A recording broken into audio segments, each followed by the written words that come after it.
আবু তালেব চলে গেলেন খাদিজার কাছে, গিয়ে বলে, খাদিজা, আপনি নাকি আপনার ব্যবসায়ী কাফেলার দায়িত্ব দেওয়ার জন্য একজন বিশ্বস্ত লোক খুঁজতেছেন। আমার ভাতিজা মুহাম্মদ, আপনি চাইলে তাকে দায়িত্ব দিতে পারেন। খাদিজার চেহারা থেকে চিন্তার ছাপ দূর হয়ে গেল। বলে, মুহাম্মদ যদি এই কাফেলার দায়িত্ব নেয়, এর চাইতে উত্তম আর কোনো কিছুই হতে পারে না। আবু তালেব এবার বলে, খাদিজা, তবে একটা কথা, মুহাম্মদ আপনি যদি তাকে প্রস্তাব দেন, হয়তো সে সম্মত হতে পারে। খাদিজা কি বলছে শুনেন। খাদিজা কিন্তু একজন সাধারণ মহিলা ছিল না। দুই স্বামী ইন্তেকাল করার পরেও অনেক দেশের রাজা বাদশাহ তাকে বিবাহের প্রস্তাব দিয়েছে, সে ফিরিয়ে দিয়েছে। খাদিজা বলে, আবু তালেব, মুহাম্মদ ব্যতীত এই কথা যদি আপনি অন্য কারো ব্যাপারে বলতেন, আমি কশ্চিনকালেও আপনার প্রস্তাব মেনে নিতাম না। যেহেতু মুহাম্মদ, তার ব্যাপারে প্রস্তাব দিতে আমার কোনো আপত্তি নেই। এবার নবীকে দায়িত্ব দেওয়া হলো, নবীজি সফর শুরু করলেন। আর এই সফরে একজনকে খাদেম দেওয়া হলো, তার নাম হলো মাইসারা। খাদিজার চোখ বলা হতো তাকে। খাদিজা বললেন, মাইসারা, সবার খেয়াল রাখবা, বিশেষ করে মুহাম্মাদের ব্যাপারে খেয়াল রাখবা। এইবার লম্বা সফর শেষ হলো। রাসূল সাল্লাল্লাহু আলাইহি ওয়াসাল্লাম মক্কা থেকে যে পণ্যগুলো নিয়ে গিয়েছেন, সিরিয়ার বাজারে প্রায় দ্বিগুণ লাভে বিক্রয় করলেন। আবার সিরিয়া থেকে যেগুলো কিনে এনেছেন, মক্কার বাজারে প্রায় দ্বিগুণ লাভে বিক্রয় করলেন। সফর শেষ, সব দায়িত্ব নবীজি বুঝায়া দিলেন। এইবার সফরের কারগুজারি শুনতেছে মাইসারার কাছে খাদিজা। সব ঘটনাবলী বর্ণনা করলো, বিশেষ করে আমার আপনার নবীর ব্যাপারে কয়েকটা ঘটনা সে বলতেছে, খাদিজা, প্রচন্ড রোদ, দুপুরবেলা, আকাশের কোথাও কোনো মেঘ নাই, আমরা পথ চলতেছি।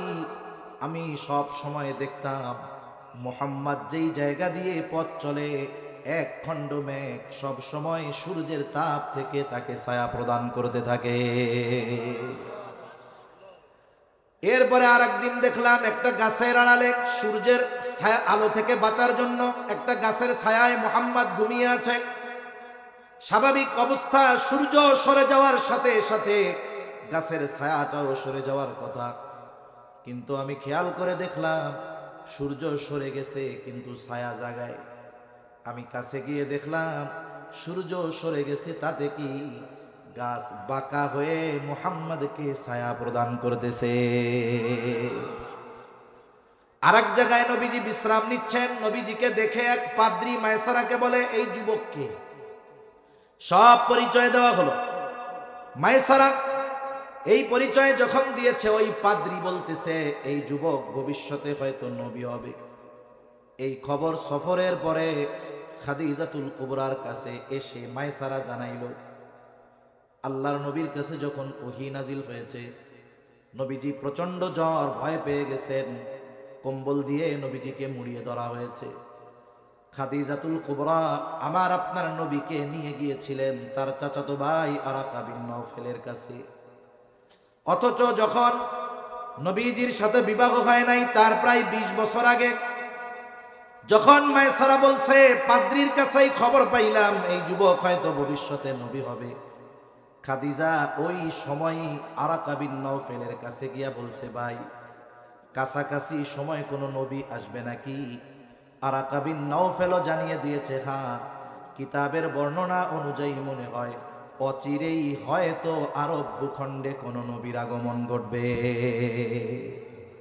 যখন তার ভাইয়ের কাছ থেকেও নবীজির ব্যাপারে এই বিষয়টাই মোটামুটি নিশ্চিত, তখন থেকে সে নবীর ব্যাপারে একটু দুর্বল। বান্ধবীদের কাছে শুধু মুহাম্মাদের প্রশংসা করে। ইতিমধ্যে লম্বা সময় কেটে গেছে, নবীজিও 25 বছরে পদার্পণ করছে, খাদিজার বয়স 40-এর কোঠায়। স্বাভাবিকভাবে যেই মেয়েটা বিবাহ করতে চায় না, সে যখন একজন পুরুষের প্রশংসা বারবার বান্ধবীদের মজলিসে করবে, বান্ধবী কি বলবে? পছন্দ হয়ে গেছে মনে হয়, তোমার মনে হয় তাকে খুব ভালো লাগে, তাইলে বিয়ার প্রস্তাব দিয়া দাও। একটু খেয়াল দিয়ে আসুন, বিয়ার প্রস্তাব দিয়া দাও। একটা বিষয় হলো আমাদের সমাজ আর জাহেলিয়াতের সমাজ। আমরা তো জাহেলিয়াতের সময়কে খুব খারাপ বলে অভিহিত করি, কিন্তু এই সমাজে মুসলিম সোসাইটির ভিতরে এমন কিছু চিন্তাধারা রয়েছে যা জাহেলিয়াতের সময়ের চিন্তাধারাকেও হার মানিয়ে দেয়। মনে করেন একজন বুজুর্গ মানুষ, একটা ভালো মেয়ে, তার আগে 2 জায়গায় বিবাহ হয়েছে, স্বামী 2 জন মারা গেছে, মেয়েটা ভালো, অথবা তালাক প্রাপ্ত হয়েছে। এখন ওই মেয়েটা ভালো, কোনো অবিবাহিত যুবক যদি তার মা বাপকে গিয়ে বলে, আব্বা আম্মা অমকের মেয়েটা যদিও তালাক প্রাপ্তা কিন্তু মেয়েটা ভালো, আমারে তার সাথে বিয়া দিয়া দেন। কথা শুনতেছেন তো? যদি যুবক অবিবাহিত গিয়ে মা বাপকে বলে যে অমকের মেয়ে যদিও তালাক প্রাপ্তা কিন্তু মেয়েটা ভালো। আমাদের সমাজের আরেকটা সমস্যা আছে, সমস্যা হলো কোন মেয়ে যদি তালাক প্রাপ্ত হয় একতরফা ভাবে শুধু মেয়েকে দোষারোপ করা হয়, কিন্তু বাস্তবতা এমনটা নয়। বড় একটা অংশ আছে যে মেয়েরা তালাক প্রাপ্ত হওয়ার জন্য তার পিতা দায়ী, ঠিক কিনা বলেন? কারণ মেয়ে বিবাহ দেওয়ার সময় পিতা যত বুজুর্গ হোক, দিনদার হোক না কেন, পোলা যদি মালদার না হয় ওই পোলা দিনদার হইলেও কামে লাগে না, ঠিক কিনা বলেন? এরপরে মালদার দেখে বিবাহ দিয়ে দেয়, গিয়ে দেখে সব ঠিক আছে, কিন্তু মেয়ে গিয়ে দেখে ছেলেটা মাদকাসক্ত, পরনারী আসক্ত, ওখানে সে দিনের উপরে চলতে পারে না। এখন বলেন তো একজন দিনদার মেয়ে যদি এরকম একটা ঘরে যায়, এটা তো তার জন্য দুনিয়ার ছোট একটা জাহান্নাম মনে হবে, ঠিক কিনা বলেন? এখন কি হয়, বিবাহ বিচ্ছেদ হয়ে যায়। সমাজের মানুষ কি বলে, একজন বলে অমুকের মেয়েটা খুব ভালো, আর একজন ভালো হইলে কি তালাক খাইতো, এরকম বলার লোক আছে না নাই? এটা আমাদের নিচু মন মানসিকতার পরিচয়। তা আমাদের সমাজে যদি ওই রকম 2 বার তালাক প্রাপ্ত অথবা 2 বার স্বামী মারা যাওয়া কোনো ভালো মেয়েকে যদি কোনো যুবক আব্বার কাছে গিয়ে বলে যে আমারে তার সাথে বিয়া দিয়া দেন, দেখবে যে সাথে সাথে বাপ মা হার্ট ফেল করে কাঁদতে হয়ে গেছে, যে কি কথা কইলি, ইজ্জত সম্মান থাকবো? এটার বিবাহ হইছে, 2 স্বামীর ঘর করছে, তুই বিয়া করবি, ইজ্জত থাকবো, মুখ দেখাইতে পারুন না, ঠিক কিনা বলেন? অথচ জাহেলিয়াতের সময় কোন মেয়ে যদি একাধিক বিবাহ হতো, তালাক প্রাপ্ত হতো, তাকে একজন যুবক অবিবাহিত সে বিবাহ করলে এটাকে খারাপ দৃষ্টিতে দেখা হতো। আমাদের সমাজে পরকীয়া ভালো লাগে, আর একজনের বউ থাকা অবস্থায় নিয়ে আসো, সেইটাই মুখে চুনকালি পড়ে না। কিন্তু একজন তালাক প্রাপ্ত নারী কিন্তু চারিত্রিক দিক দিয়ে ভালো, তাকে যদি কেউ বিবাহ করতে চায়, সমাজের বাধার আগে সবচাইতে বড় বাধা হয় তার মা বাবা পরিবার। এরপরে যদি বয়সে বড় হয়, মেয়ের বয়স যদি বেশি হয়, বন্ধুরা কি বলবে, দোস্ত বিয়া তো করছোস, বয়সে তোর চাইতে বড়, ভাবি কমু না দাদি কমু কত? আর যদি মেয়ের আগের পক্ষে কোনো সন্তান থাকে, হতে পারে স্বামী মারা গেছে, ছোট বাচ্চা সহ বিয়া করছে, এই ভালোই হয়েছে। আমরা দোকান থেকে 5 লিটার সোয়াবিন কিনা সাবান ফ্রি পাই, আর তুমি বিয়া করে পোলা ফ্রি পাইছ। এই যে কথাগুলো আমরা মজার স্বরে রসের সাথে বলতেছি, কিন্তু এটা আমাদের নিচু মন মানসিকতার পরিচয়। জাহেলিয়াতের সময় এরকম ছিল না, তাহলে আমরা জাহেলদের চাইতে আরো খারাপ। আল্লাহ হেদায়াত দান করুন। এক সময় কথা হলো, খাদিজাকে বলে প্রস্তাব দাও, খাদিজা বলে আমি যদি প্রস্তাব দেই, প্রস্তাব যদি ফিরিয়ে দেয় এটা আমার জন্য লজ্জার। বান্ধবী বলে তাহলে আমি গিয়া কই, বলে তুমি তার মনোভাব জানো, তবে আমার বিষয়টা গোপন রাখবা।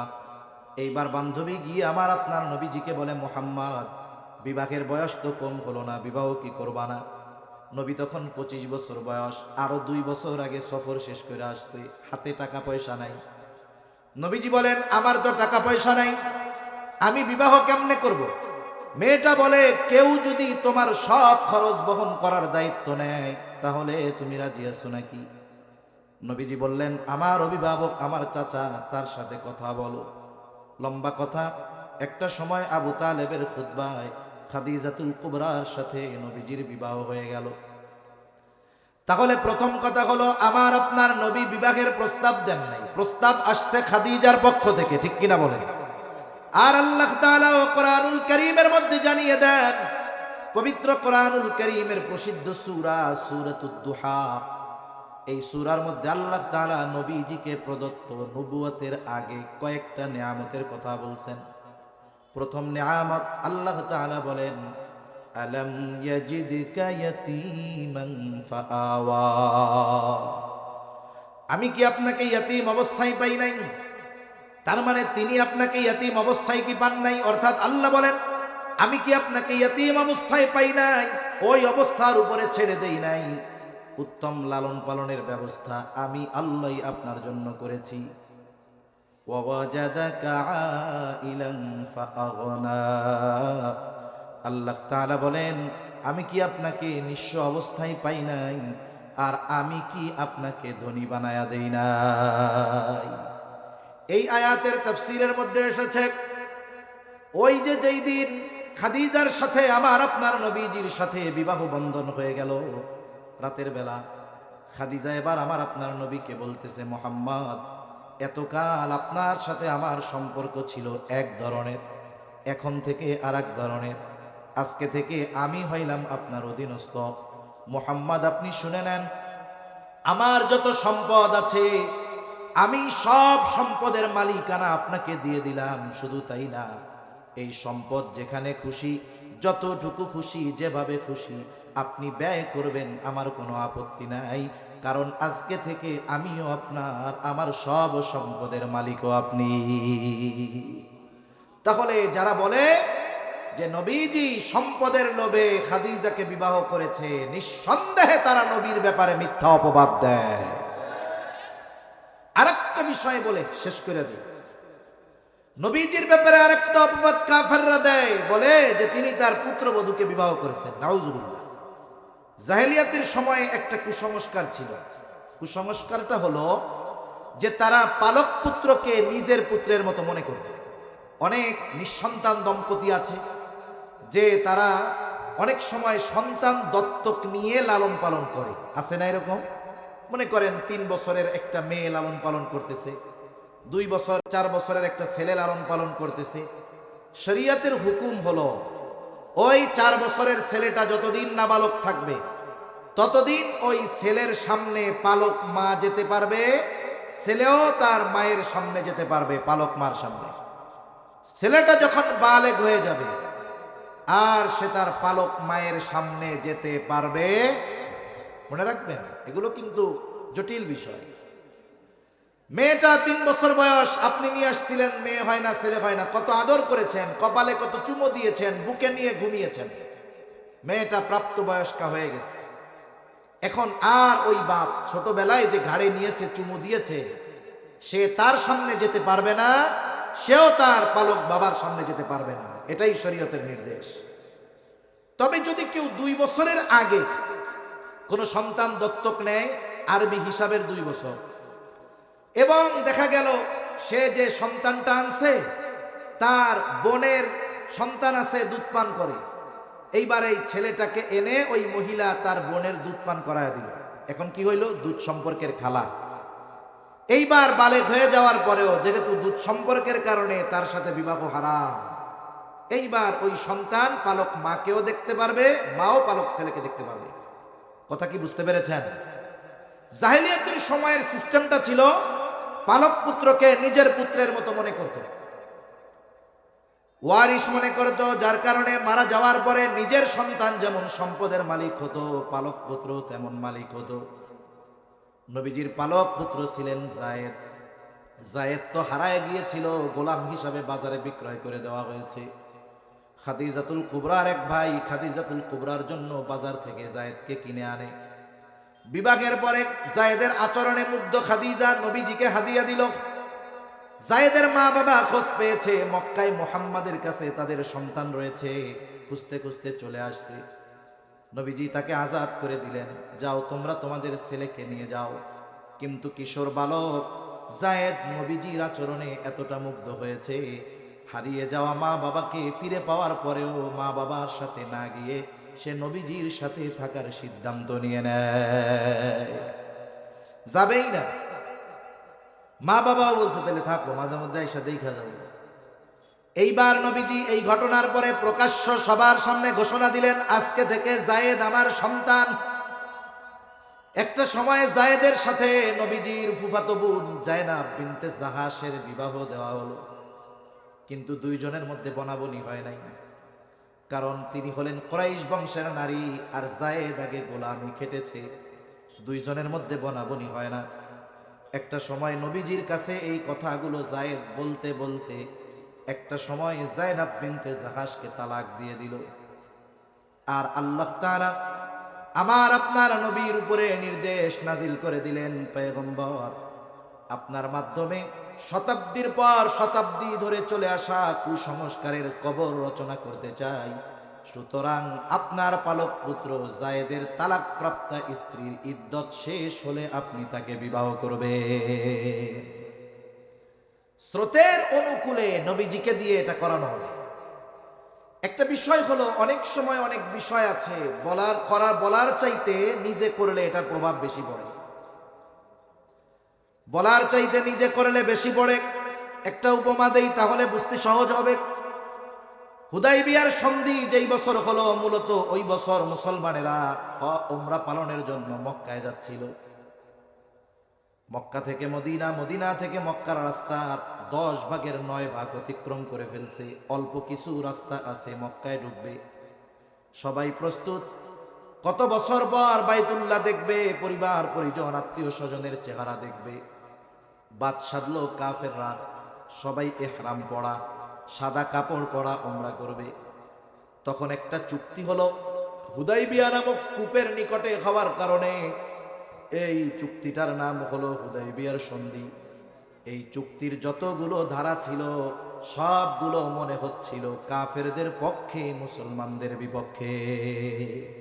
এবছর ফিরে যাবেন, হজমরা কিছু করতে পারবেন না। কেউ যদি মক্কা থেকে আপনাদের মদিনায় চলে যায়, আপনারা ফেরত দিতে বাধ্য। কিন্তু কেউ যদি মক্কা থেকে মদিনা থেকে মক্কায় আসে, আমরা ফেরত দিতে বাধ্য না। মানে যত চুক্তি সব মুসলমানদের বিপক্ষে। এই চুক্তিতে নবীজি সিগনেচার করে দিয়েছে। আর সাহাবায়ে কেরামের মধ্য থেকে ওমর রাদিয়াল্লাহু তাআলা আনহুর মতো ব্যক্তিও বলতেছে, ইয়া রাসূলুল্লাহ, এটা কি হইল? আপনি কি আল্লাহর রাসূল নন? সব আমাদের বিপক্ষে গেল আর আপনি এটা মেনে নিলেন। যদিও দৃশ্যমান মনে হচ্ছিল সব মুসলমানদের বিপক্ষে, আসলে সব আল্লাহ তাআলা মুসলমানদের পক্ষেই রেখে দিয়েছেন। ঠিক কিনা বলেন? এই সফর শেষ হওয়ার আগেই আল্লাহ তাআলা সূরা ফাতাহ নাজিল করেছেন, ইন্না ফাতাহনা লাকা ফাতহাম মুবিনা। ওরা চিন্তা করতেছিল সাহাবায়ে কেরাম যে আমরা মনে হয় হাইরে গেলাম। আর আল্লাহ বলেন, আরে না, মহাবিজয়ের সুসংবাদ তোমরা যাই না নাও। এর মাধ্যমেই তোমাদের সেই ঐতিহাসিক মক্কা বিজয়ের পথ ত্বরান্বিত হবে ইনশাআল্লাহ। তা যখন নবীজি ফিরে যেতে হবে, সাহাবায়ে কেরাম মন খারাপ কইরা, মুড ভালো না, বসে আছে। নবীজি সবাইরে আদেশ করলেন যে এক কাজ করো, মাথার চুল মুন্ডায় ফেলো, যার সাথে যেই প্রাণী আছে কুরবানি করে দাও। এই কথাটা নবীজি সাহাবায়ে কেরামকে উদ্দেশ্য করে 3 বার বলেছেন। কয়বার? জোরে বলেন না, কয়বার? কথা কি বুঝতেছেন নাকি? 3 বার। কোনো নড়াচড়া কিচ্ছু নাই, কেমন যেন তারা শুনেই নাই। এই অবস্থা দেখে নবীজি নিজের তাঁবুতে চলে গেলেন। ওই সফরে নবীজির সাথে ছিলেন উম্মে সালামা রাদিয়াল্লাহু তাআলা আনহা। উম্মে সালামা রাদিয়াল্লাহু তাআলা আনহার কাছে নবীজি যখন এই কথা বললেন, উম্মে সালামা বললেন, ইয়া রাসূলুল্লাহ, আপনার সাথীরা তো এমন নয়, কিন্তু তারা মনোকষ্টে আছে, এই জন্য হয়তো আপনার কথা তারা খেয়াল করে নাই। আপনার তাদেরকে কিছু বলার প্রয়োজন নাই, আপনি আপনার প্রাণীটা নিয়ে তাদের সামনে জবাই করে দেন। নবীজি স্ত্রীর কথা মতো ছাগল নিয়ে সাহাবায়ে কেরামের সামনে যখন নিজ হাতে ছাগলটাকে জবাই করে দিলেন, কিছুই বলা লাগে নাই। নবীজিকে এটা করতে দেখে ওই সময় যত সাহাবায়ে কেরাম ওইখানে ছিল সকলে উঠে গেল, মাথা মুন্ডিয়ে ফেলল এবং প্রত্যেকেই তাদের সাথে থাকা জন্তুগুলাকে কোরবান করে দিল। তাহলে যে কথার থেকে উদাহরণটা দিচ্ছিলাম, যে মানুষ কিছু কিছু সময় আছে বলার চাইতে যদি নিজে প্র্যাকটিক্যাল করে, এটার প্রভাব আরো বেশি পড়ে। হুজুর আসছে না? এটার প্রভাব আরো বেশি পড়ে। এজন্য আল্লাহ তাআলা চেয়েছেন যে এটা শুধু কোরআনে আইন করে দিলাম এমনটা নয়, বরং নবীজির মাধ্যমে এই আইনটাকে প্র্যাকটিক্যাল রূপ আল্লাহ তাআলা প্রদান করতে চেয়েছেন। এই জন্য আল্লাহ তাআলার নির্দেশে রাসূল আকরাম সাল্লাল্লাহু আলাইহি ওয়াসাল্লাম যায়নাব বিনতে জাহাশকে বিয়ে করেছেন। নবীজির অন্তরের মধ্যে পেরেশানি, হায়রে কি বলবে সমাজ, কি বলবে। আর আল্লাহ তাআলা বলেন, মা কানা আলান নবী মিন হারাজিন ফীমা ফারাদাল্লাহু লাহ। আল্লাহ তাআলা জানায় দেন, আল্লাহ তাআলা নবীদের উপরে যা কিছু ওয়াজিব করেছেন, ফরজ করেছেন, এগুলোর ব্যাপারে তাদের কোনো চিন্তা নাই। আল্লাহ আদেশ দিয়েছে এটা করে ফেলবে। শুধু তাই না, কাফেররা বলা শুরু করলো মুহাম্মদ পুত্রবধূকে বিবাহ করেছে, ছেলের বউরে বিবাহ করছে। আর আল্লাহ তাআলা বলেন, মা কানা মুহাম্মাদুন আবা আহাদিম মির রিজালিকুম ওয়ালাকিন রাসূলুল্লাহি ওয়া খাতামান নাবিয়্যিন। আল্লাহ তাআলা বলেন, মুহাম্মদ সাল্লাল্লাহু আলাইহি ওয়াসাল্লাম কোন পুরুষের পিতা নন। মা কানা মুহাম্মাদুন আবা আহাদিম মির রিজালিকুম ওয়ালাকিন রাসূলুল্লাহ, তিনি হলেন আল্লাহ তাআলার রাসূল, ওয়া খাতামান নাবিয়্যিন, তিনি হলেন শেষ নবী। আল্লাহ তাআলা এর মাধ্যমে শতাব্দীর পর শতাব্দী ধরে চলে আসা কুসংস্কারের কবর নবীজির আমলের মাধ্যমে করায়া দিলেন। শুধু তাই না, জায়নাব বিনতে জাহাশ রাদিয়াল্লাহু তাআলা আনহা, অন্যান্য উম্মাহাতুল মুমিনিন যারা ছিলেন, নবীর স্ত্রী আরো যারা ছিলেন, তাদের উপরে গর্ব করে বলতেন যে শোনো, তোমাদের বিবাহ সম্পাদিত হয়েছে জমিনে, আর আমার সাথে নবীজির বিবাহ আরশে আজিমের মালিক স্বয়ং পড়িয়ে দিয়েছে। নবীজির সাথে জায়নাব বিনতে জাহাশের এই বিবাহ আল্লাহ সুবহানাহু ওয়া তাআলা আরশে আজিম থেকে সম্পাদিত করে দিয়েছেন। তাহলে যারা বলে যে নবীজি সাল্লাল্লাহু আলাইহি ওয়াসাল্লাম পুত্রবধূকে বিবাহ করেছেন, নিঃসন্দেহে এটা নবীর ব্যাপারে মিথ্যা অপবাদ, ঠিক কিনা বলেন? এখন মনে রাখতে হবে, কেউ যদি আমার আপনার নবীজির ব্যাপারে মিথ্যা অপবাদ দেওয়ার চেষ্টা করে, নবীর সম্মান কমবে না, কিন্তু ঈমানের দাবি আমরা চুপ করে বসে থাকলে হবে। হযরত ইব্রাহিম আলাইহিস সালামকে নমরুদ অগ্নিকুণ্ডের মধ্যে ফেলে দিয়েছে। কি পাওয়ারফুল অগ্নিকুণ্ড, বলে 2 মাইল উপর দিয়ে পাখি উড়ে গেলে ওটাও পাখনা পুড়ে ওখানে পড়ে যায়। তাফসীরের মধ্যে আসছে, অগ্নিকুণ্ডের পাশে একটা ব্যাঙ পাশের এক কুয়ার মধ্যে যায়, আর একটু পর পর এসে শুধু প্রস্রাব করে দেয়। কোথায় নমরুদের অগ্নিকুণ্ড আর কোথায় ব্যাঙের প্রস্রাব? আগুন নিভবে এটা তো প্রশ্নই আসে না। মহাসমুদ্র থেকে 1 ফোঁটা পানি যদি উঠানো হয়, সমুদ্রের পানি কমবে না। ওই অগ্নিকুণ্ডে ব্যাঙের প্রস্রাব দিলে একটুও কমবে না। ফেরেশতা জিজ্ঞাসা করে, এমন করো কেন? ব্যাঙ বলে, শোনো, আল্লাহ তাআলা আমাকে এতটুকু করার অ্যাবিলিটি দিয়েছেন, সামর্থ্য দিয়েছেন, তার খলিলকে অগ্নিকুণ্ডে ফেলে দেওয়া হয়েছে। আল্লাহ তাআলা যদি জিজ্ঞাসা করে, আমার খলিল মুসিবতে পড়েছিল, তুমি কি করেছো? ওই দিন যেন আমি জবাব দিতে পারি, আল্লাহ আপনি আমাকে যতটুকু সামর্থ্য দিয়েছেন আমি আমার সর্বোচ্চটা দিয়ে চেষ্টা করেছি। চিন্তা করে দেখেন, নবীকে যদি কেউ অপবাদ দেয়, ঈমানের দাবি হলো, নবীর উপরে যদি কেউ কথা বলে, অপবাদ দেয়, ঈমানের দাবি চুপ করে বসে থাকা যাবে না। প্রত্যেকটা মানুষকে সর্বোচ্চ শক্তি দিয়ে এই নবীর দুশমনের বিরুদ্ধে হবে। সেজন্য আমাদের মনে রাখতে হবে, নবীর চারিত্রিক ব্যাপারে যে কেউ অপবাদ দেওয়ার অপচেষ্টা করুক না কেন, নবীর চরিত্রের সত্যায়ন স্বয়ং কে করেছেন? আল্লাহ তাআলা বলেন, ওয়া ইন্নাকা লাআলা খুলুকিন আযীম, নিশ্চয়ই আপনি মহান চরিত্রে অধিষ্ঠিত।